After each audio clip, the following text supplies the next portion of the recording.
Hey everyone, today I'm going to be walking you through the install of this lock under my Alex drawers.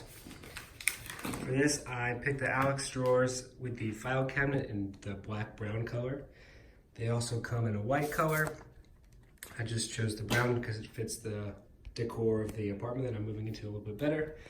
And I understand that if you buy the traditional Alex drawers that have the same top without the file, you can get a couple different options like an ivory, a navy, and a gray. And I would say that on the whole, these are some of the most popular drawers that you can buy. IKEA also offers this little lock, which I have installed inside of the top drawer of my file cabinet.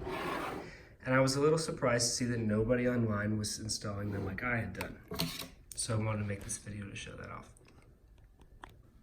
The installation process for this was pretty easy. The lock itself came with two cards and a couple different screws, including these wood screws, which I used to attach it.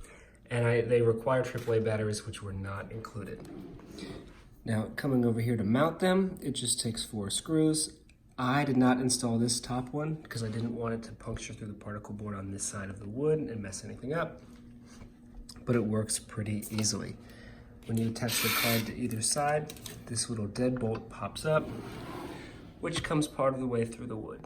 So on the inside of my drawer, I used a Dremel to drill a little tiny hole, if you can sort of see it in there. And using this, the lock fits quite nicely in there. And for those of you wondering if you don't quite line the deadbolt up, for example, I've got it kind of off-centered right here, and you try to attach it, it'll give you a little beep sound to know that you didn't quite make the hole.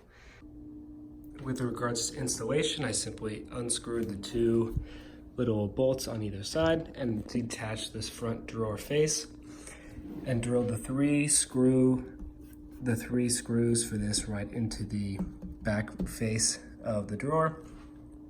And the applications for this are pretty unlimited, from just using this as a little keepsafe box or using it just to keep little files or drop cash in or whatever you like. I would definitely recommend this build. It was very easy to do, and I was able to purchase this lock from the IKEA website with the order of my drawers for about $10. And I'm really sort of surprised to see that other people have not done the same.